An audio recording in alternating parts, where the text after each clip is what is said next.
From AI-generated insights to human-reviewed accuracy, this is Neural Newscast, keeping you informed every day. Welcome to Neural Newscast Deep Dive. I'm Daniel, your space reporter, and with me is Emma, your fashion correspondent.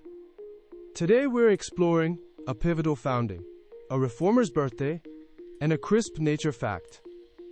On this day in 1775, the Continental Congress in Philadelphia established the United States Marine Corps, a decision that reshaped the rhythm of colonial defense during the Revolutionary War.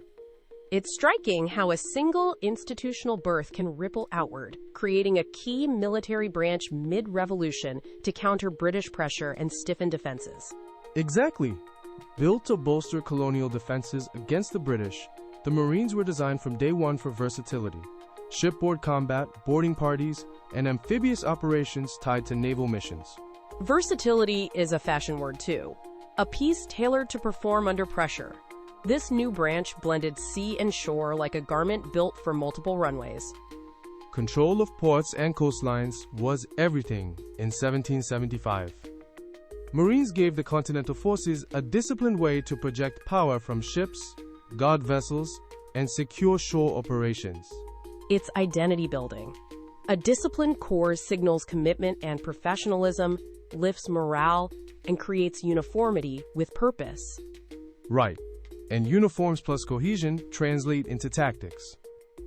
By formally standing up a corps in Philadelphia, Congress codified training, ranks, and discipline, the resistance badly needed. Formality shapes perception.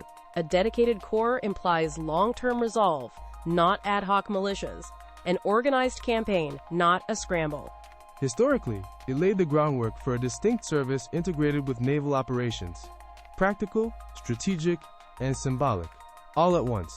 From an observer's angle, founding a branch mid-revolution reads like a statement of intent. We will defend our coasts and our cause, deterrence and immediate defense in one move. Precisely. It delivered capability where the fight was hottest. Contested waters and vulnerable shorelines, from convoy protection to landing parties. And the fact it happened in Philadelphia via the Continental Congress roots it in the political heart of the resistance, a coordinated decision at a pivotal center of revolution. That coordination between political leadership and military necessity turned urgent needs into lasting institutions, shaping colonial defense in those critical early years. A compact, decisive act with long-lasting resonance, protecting sea and shore, bolstering defenses, and signaling serious intent. No wonder the date still echoes.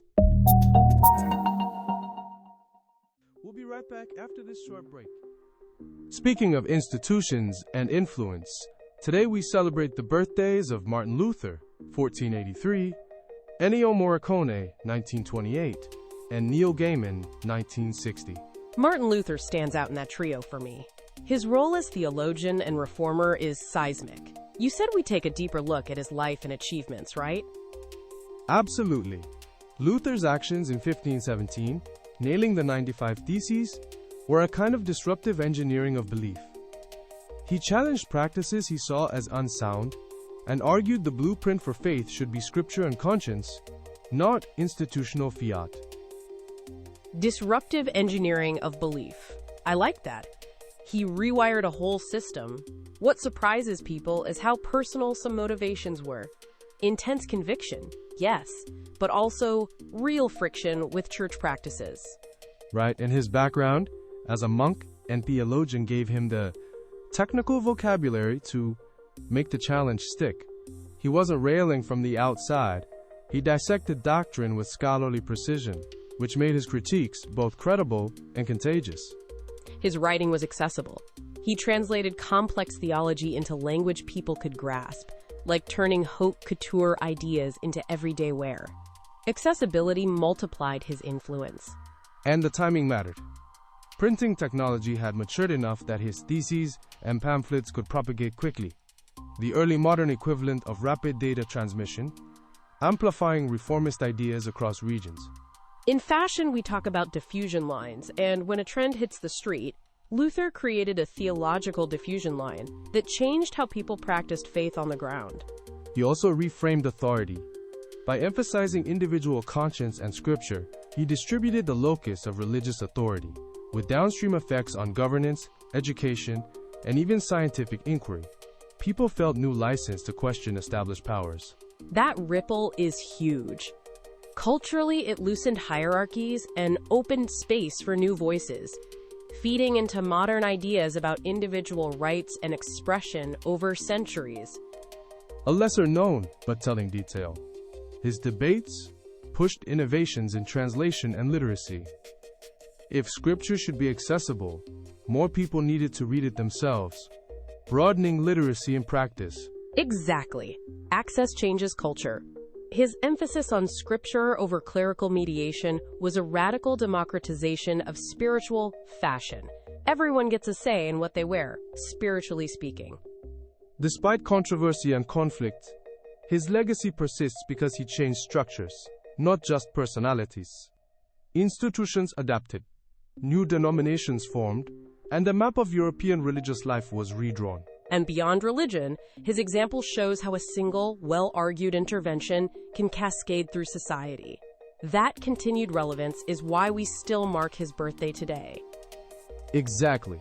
Luther's combination of scholarly rigor, rhetorical clarity, and strategic timing rewired centuries of thought, which is why his life remains a crucial chapter in the story of modernity.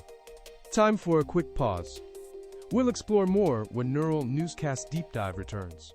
This is Chad Thompson. I created Neural Newscast to make it easier to keep up with the world without the noise. If you're finding it helpful, head to neuralnewscast.com to explore all our shows, recaps, and reports. Thanks for staying with us on Neural Newscast Deep Dive. Since we've been at sea for part of today's story, let's cap things with a quick ocean-themed fact. A group of right whales is called a pod. A pod. So concise, and it instantly conjures togetherness and coordinated movement, doesn't it? It does. One word hints at social structure in the simplest possible way, which is helpful when scientists track how these whales travel and interact. As a fashion person, I think about how a single term shapes perception and imagery. Pod feels cohesive, almost like a curated collection on a showroom floor. Exactly. It frames them as a unit rather than isolated individuals, which matters for how we observe, protect, and talk about them.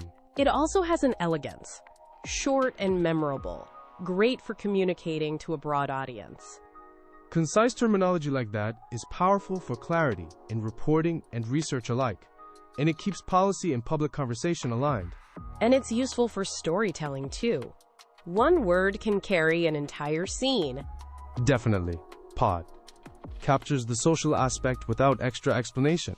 Simple, evocative, effective, perfect for both science and storytelling. Thanks for tuning in to our deep dive. I'm Emma, and from Daniel and the Neural Newscast team, we'll see you next time. You've been listening to Neural Newscast, AI-powered, human-reviewed. Keep up with us on X, Bumble, and Facebook, and dive deeper at neuralnewscast.com. At Neural Newscast, we mix real voices with AI-generated ones to bring you fast, high-quality news. Every story is created with AI but reviewed by humans to keep things accurate and fair. While we do our best to prevent mistakes, AI isn't perfect, so double-check key facts with trusted sources. Want to know more about our AI process? Head to nnewscast.com.